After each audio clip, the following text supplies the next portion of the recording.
What's up guys, Jordan here. I'm gonna start you off some F80 updates. Behind me we have my F80. It is going together greatly. Currently I'm waiting for my friend Ricky to come fab up some little intercooler piping changes. Before we had couplers and they never blew off, whatever, 55 pounds boost, no problem. But I'm doing vibrant little quick connect things to make my life easier for serviceability. If I ever had to remove the intake manifold or anything like that, it was extremely difficult because the coupler is pretty much behind the headlight bumper area. So you have to pull off under panels, use a really long extension. It made it very difficult. This will be like in the engine bay, quick, easy on off. So I mean, if you check it out, motor's in, looks like a car again. So we're getting there. But once the manifold's in, once the turbo's in, exhaust on, charge pipe, and then fuel injectors, this car can start up. So that's really the holdup. Everything else like plugged in, wired. Yep. That's it for the F80. We got like two E46s, one getting headers, one's getting upgrade supercharged over here. And then on the dyno, first edition F90 M5. I gotta run. We're doing some baseline hits on this, see what it makes. Once we do some baseline hits, I'm gonna put our tune on it. The guy's actually been running our tune for a few months now, but he wants to see what it does. So I'm gonna make some hits, get a baseline, upload our tune, see what it makes, go from there. I hope it's working good. The dyno was apart a few months ago for a ton of service. Since then, the rear wheel drive is reading really weird. We updated it, it's been great. I have not retested the all wheel drive. So I don't know, I mean, we retested on the one car not too long ago, but it was extremely low reading on everything, even baseline. So I'm gonna run this right now and see sort of what it makes, and then see if it's even worth it to run it with a tune after to see if it gains per the dyno reading. So, all right, F90 M5 dyno hits.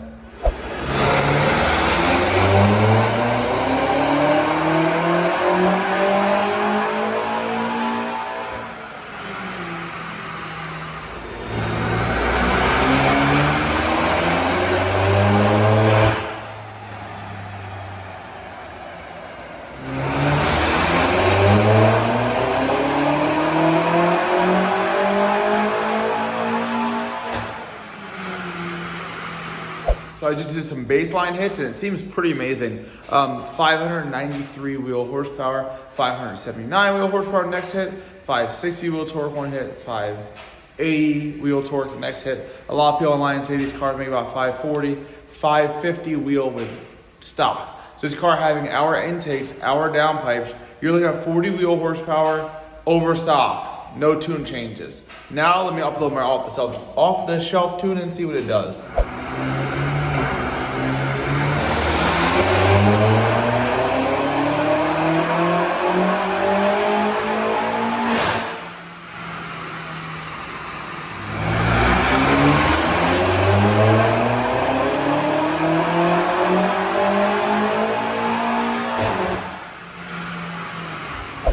So that's it for the dyno hits. Right off the rip, this car makes a bunch of power. It made 670 wheel horsepower, 608 wheel torque.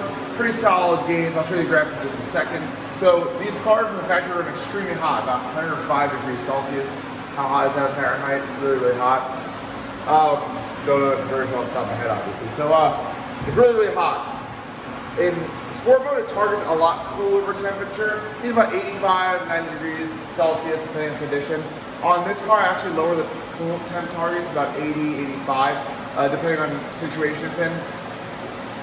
Engine builder by the name of Troy Jepp, who does a ton of people's engines, say that most of these engines that fail or consume coolant is because they're actually just constantly overheating it. In eco mode, people beat on the car and then from there it blows a head gasket wrench or slowly seeps into a cooler and slowly drinks coolant. So as a cautionary thing, we're targeting a lot lower of a coolant temperature to reduce the chance of someone damaging their engine. So here, check out these graphs real quick.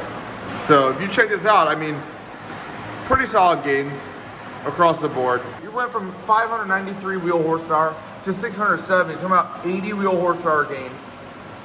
562 wheel torque to 630, talking about 70 wheel torque. Not just that, 6,400 RPMs. The car went from making 557 peak to 660 one hit and 650 for the other. So you talk about over 100 wheel horsepower top. And the reason behind that is the factory runs actually like 23 pounds boost in the mid-range.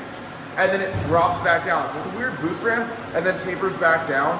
I do a boost ramp too. That's why my torque's not crazy high. I like to keep the rods inside the block in these motors and not blow them up. So that's really it for the power numbers. I'm quite happy. I'm gonna take this off the dyno and throw the next car on. Just got done moving this F90 outside. Pretty cool lineup today. And we got Castro Motorsports plate from California, my buddies. My best buddies. Look at the rest of this heat though. McLaren, fire. Harris's car, fire. Dana's car, Daily, nice. 90, all sorts of goodies out here. Don't look at the real Supra. Okay, look at the real Supra. This car is done, charge pipe. Check this thing out. E46 M3, turbo S52 engine. Rohan's car was good with that. So Rohan's car is gonna get dynoed at some point this week. I don't know if it's gonna be Tuesday or Wednesday. If it was him, it would have been a long time ago, but he's had some issues with the car. We tried on it, didn't really progress. My friend Frank fixed a lot of things. Now hopefully make some jam with that later in the week. Back to business. All right guys, next up, E46 M3. Car's actually really clean, has 70,000 miles on it, I think it said when I looked at it. The customer actually bought our tune online, did not end up going through the steps required to read the ECU, flash the ECU. He just bought the tune, never installed it, wanted to just come dyno it and have us installed at the same time. So has no tune right now, has like an Afe Intake, some sort of high flowing exhaust. And we're gonna do some hits right now, see where it's at. I'll upload my off-the-shelf tune, should make pretty solid gains. Relatively cut and dry car, I hope. I have not checked the codes yet. I see the chicane light on. I hope it's just for the like rear O2s or something stupid. So we'll see. Baseline hits right now.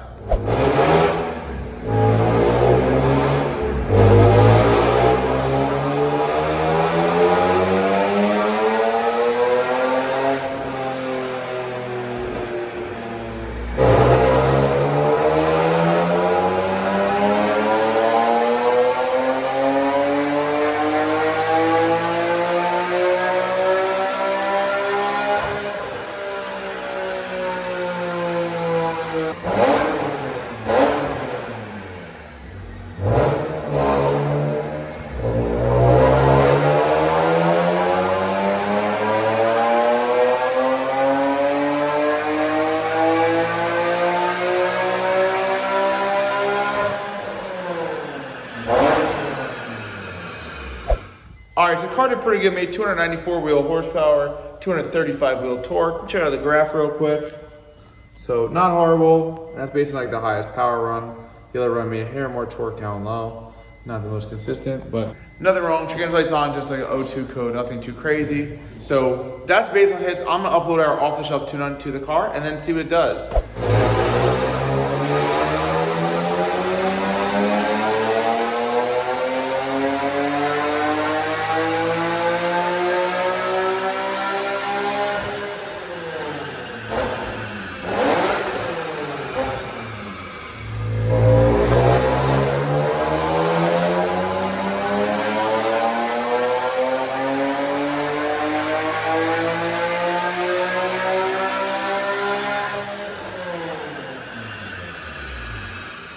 All right, so I'm not sure how good it looked with the dyno pulls after I tuned it. My camera sort of died in the middle. I hope I can go and reveal this, or hopefully I'll have dyno pulls after the car tuned, but I'm done tuning it. The off-the-shelf tune made a bunch of power. It went from 294 horsepower to 315 horsepower. So 20 horsepower peak. And not just that, I'll show you a graph in just 1 second.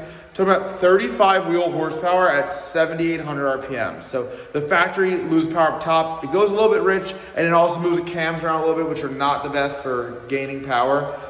My tune fixes all that, so it just gains power. Mid-range, standard about 10 wheel torque everywhere. So check this out. 10 wheel torque about everywhere, but up top, I mean, where mine just pulls all the way red line, the factory one just tapers down. So pretty normal. You can see the dyno numbers too, in case you're wondering. So that's it for me today. This car needs to get off the dyno and get out of here. I'm gonna go home. Thanks for watching. Like and subscribe if you like what I'm doing. Thank you guys, bye.